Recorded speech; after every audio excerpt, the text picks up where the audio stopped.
des démarches qui sont déjà entamées et on y travaille et Inch'Allah, très bientôt, nous allons trouver satisfaction. C'est vrai que l'éclairage public aussi à la cité ouvrière, on en a parlé. L'éclairage au niveau du marché.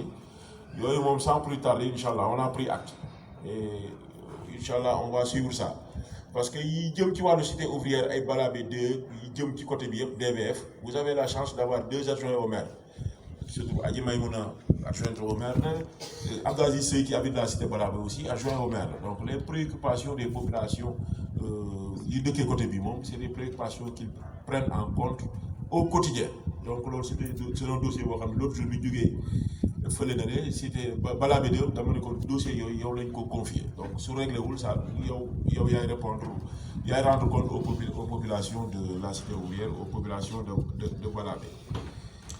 Il y a un problème, ce n'est pas parce que Barchi l'a souligné, mais c'est un problème qui revient toujours, bien avant d'être maire. Parce que bien avant d'être maire, on participait aux activités au niveau de la cité ouvrière, que ce soit l'ASC quand l'ASC jouait, parce qu'on est fréquemment ici. On a mis maître Massamba Kanda de l'autre côté. On participait tout le temps pour la construction de la mosquée. Quand l'ASC joue aussi, on participe. Parce qu'on est intéressé par ce qui se passe au niveau de la cité ouvrière. Mais il faut que aussi les populations, comme dit Madame le maire Adi Maïmouna Waché, nous top des fois, à travers, vous avez la chance d'avoir un comité de gestion, du top et puis du Wakhanti Deg.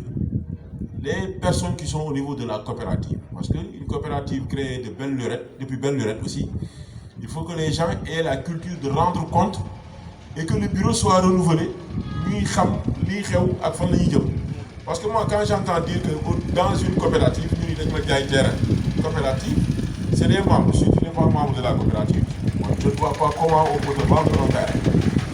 Ou bien si on te vend un terrain, l'argent qui a servi à la vente, cet argent-là, quelle est la destination de cet argent-là? Parce que je ne pense pas que jusqu'au jour d'aujourd'hui, qu'il puisse exister des espaces libres au niveau de la cité ouvrière qui peuvent faire l'objet de vente. Donc, en principe, de ce fait que nous avons un problème, je crois qu'il faudrait que nous ayons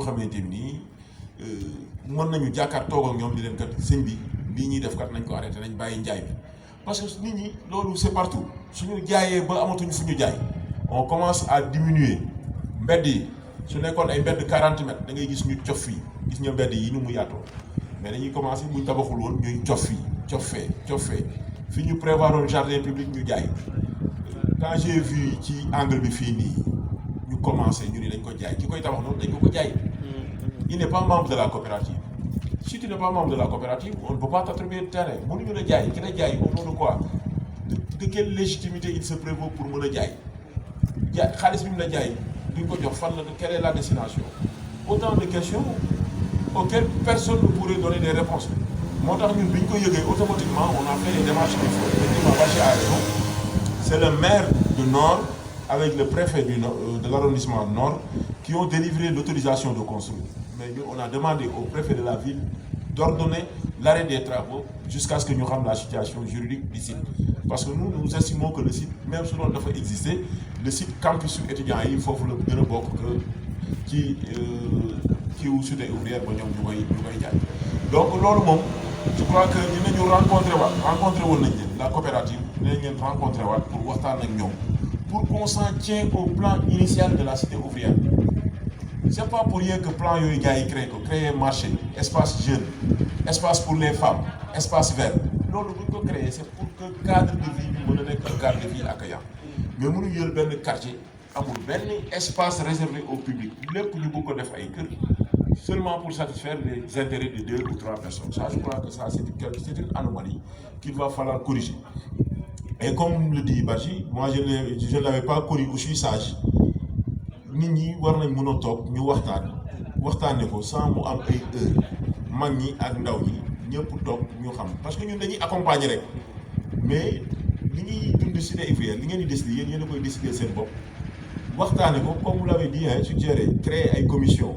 Parce que quand on parle d'insécurité au niveau de la cité ouvrière, alors que vous avez une commission sécurité au sein de votre comité de gestion, ben ça va poser problème. Donc il faut que vous toquez les assises de la cité ouvrière, avec des ateliers, vous faites des rapports, vous nous dites par rapport à chaque activité, ce que vous prévoyez de faire, et nous, on viendra vous accompagner. Parce que si les populations de la cité ouvrière de Balabé se plaignent d'insécurité, alors que le commissariat de police, ils ont la chance d'avoir un commissariat de police tout proche, moi je me dis qu'est-ce qu'on va dire les populations de Darussalam, qui sont laissées à elles-mêmes, tous les jours confrontées aux agressions. Et rappelez aussi qu'en fait la sécurité, ce n'est pas une compétence transférée. La sécurité, c'est aussi du pouvoir régalien de la République. C'est-à-dire que c'est l'État qui gère la sécurité des personnes et des biens. Même si nous, dans notre programme, nous avions pensé mettre sur pied une police de proximité qui serait différente des ASP. C'est-à-dire que des jeunes qui ont fait l'armée, qui peuvent apporter quelque chose pour nous recruter. Mais vous comprenez mieux que nous que par rapport à la modicité des budgets de nos différentes mairies, pour pouvoir prendre en charge cela, ça va nécessiter nécessairement l'appui de l'État à travers le ministre de l'Intérieur. Et déjà, on y travaille à voir comment on va augmenter les postes de police au niveau de la commune de Thiès, notamment à Darussalam, et peut-être discuter avec le commissaire du poste de police de Médina Fall pour que des rondes soient faites au niveau des quartiers, cité ouvrière, Balabé. Ce serait peut-être dissuasif par rapport aux agresseurs. Nous avons aussi l'éclairage public, on comprend aisément, parce que vous prêchez un convaincu. Moi, je suis constamment, je suis mais l'obscurité qui est le coin ici ouvrière et au niveau de Balabé. Parce que quand on est arrivé, nous avons constaté que pendant presque 6 mois, même sur les axes les plus accessibles, dont l'Aboni et la Chomar, l'éclairage public était défaillant. Donc on a essayé avec les moyens qu'on a trouvés sur place, nous remettre l'éclairage actuellement qui. Donc nous avons fait un et puis on va aller qui est le Roukhari, je crois que bientôt dinañ fa egg. Donc par rapport à la coopérative de la cité ouvrière, je crois que Bargilo, après il va falloir qu'on les rencontre pour essayer de discuter avec nous, parce que nous avons aussi parce que l'autre jour, quand le doyen Abladia est venu, on a eu des informations aussi au niveau des domaines. On connaît exactement les titres fonciers qui sont concernés par la coopérative de la cité ouvrière. Tout autre titre foncier qui beaucoup c'est coopérative parce que les TF concernés, c'est 4 TF. Il y a beaucoup de cité ouvrière. Donc, il faut la coopérative là, mais pour nous faire là. Donc, il faut que nous, aussi, il faut que ça ait le mérite d'être clair. Par rapport au CM, on en a parlé. Bon, moi, je dis souvent que on ne peut pas être maire pour parler de compétences transférées. Les CM, c'est de la compétence du conseil départemental.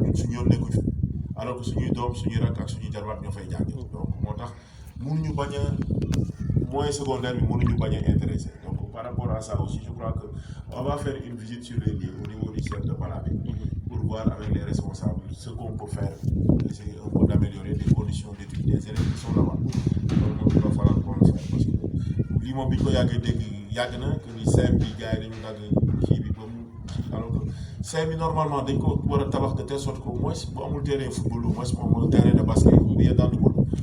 Voilà une piste pour permettre aux élèves de faire une éducation physique et sportive qui normalement.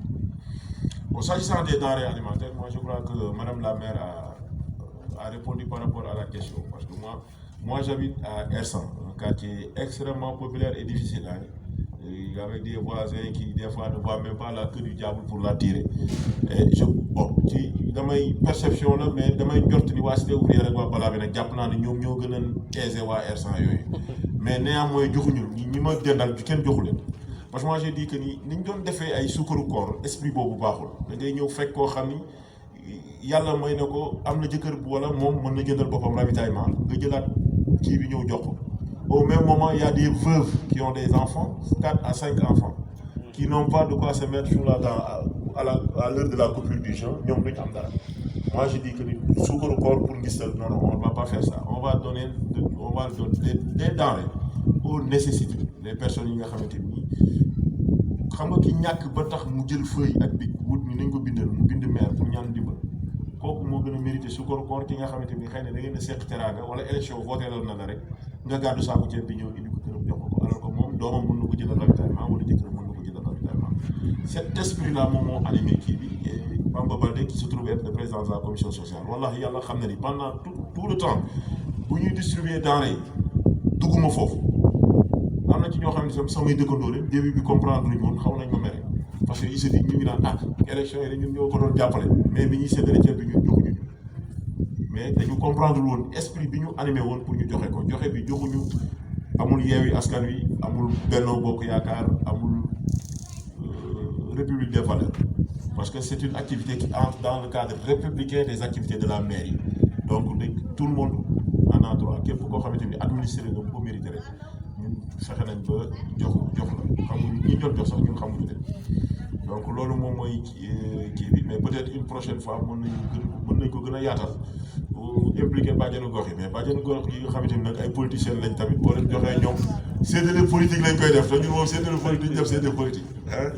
parce que la commune moi je dis que ni am nañ poste yoo xamante ni nii njaaxaanaay ngay tëddee soo tëddeewul njaaxaanaay rek boo moytuwul ñi far ak yow rek ngay jox te loolu genre séddale yooyu moom souvent day indi ay problème donc voilà grosso modo loolu moo nekkoon question yi nga xamante ni bon bëggoon nañ ci apporter quelques leeral espace su étudiants yi foofu bon on est en train de discuter avec le préfet après on va essayer de voir parce que c'est toujours en litige ñu ngi nekk di jéem a régler litige mais avec le préfet su litige bi régler quoi certainement université bi lañ koy doole wala lañ koy bàyyi parce que avant ñii di ko jaay am na ñeneen ñu ko bëggoon a njëkk a jaay étudiants yi jub ñu ni foofu espace la boo xam ne ci université bi la bokk donc je crois que su fekkee ni avec le préfet on arrive à régler nañ loolu incha allah rabi dinañ fexe loolu mais grosso modo daal li ñu mën a wax moom mooy loolu d'abord on va commencer par régler la situation économique de la cité ouvrière après le reste des questions incha allah ñu mën ko régler et comme je l'ai dit il y a aucun souci ñëwoon ngeen fa ñëw nañ mais néanmoins dinañu ñëwaat si l'occasion se présente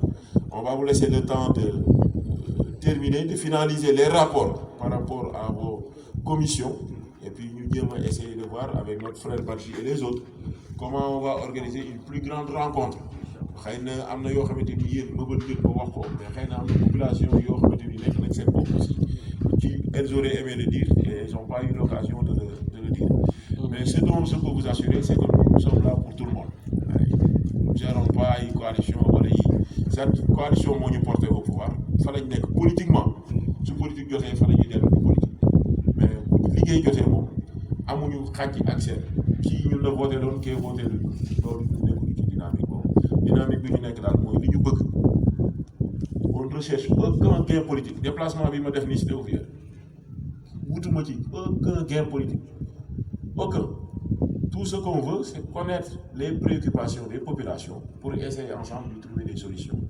ce qui peut être réglé dès à présent et maintenant on dit que ça on peut le régler dès à présent et maintenant ce qui peut être réglé dans un moyen ou long terme ñu ne dans un moyen ou long terme mën nañu ko régler dans le plan annuel d'investissement bu ñu tënk nii actuellement nii on est en train de construire un poste de santé à la cité Kër Khadim une case tout petit à la cité Kër Khadim et un poste de santé à Faye. Les travaux ont démarré incessamment.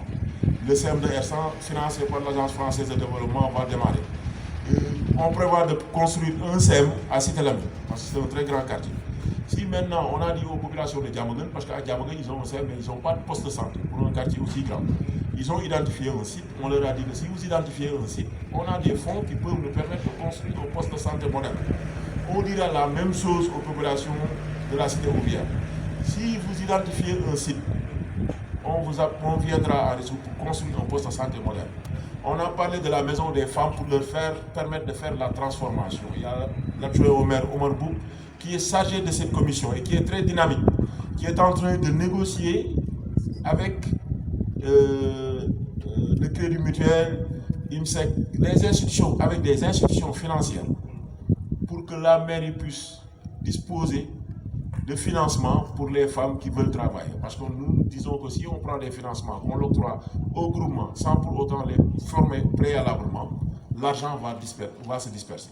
Donc on est en train de négocier des financements pour maintenant former les femmes et ensuite les financer. Je crois que quand on en arrivera à cette étape-là, on ne manquera pas de se rapprocher de Madame la Présidente, qui semble avoir une certaine expérience dans le domaine. Voilà grosso modo de manière ramassée les quelques éléments de réponse qu'on voulait apporter par rapport aux différentes interpellations. Et puis vous dire que notre porte vous est grandement ouverte. Et à chaque fois que vous avez besoin de quelque chose, que vous avez des préoccupations, ou bien que vous avez des orientations, conseils à donner, nous sommes preneurs. Si on n'arrive pas à nous joindre, je crois que Madame la maire Adi Maïmouna est à Balabé, elle est en contact permanent avec Badji. Donc le président aussi a notre numéro, donc notre bureau vous est ouvert. Donc si vous avez besoin de quelque chose, n'hésitez pas. Aux étudiants aussi, disons la même chose. Si vous avez quelques préoccupations que ce soit,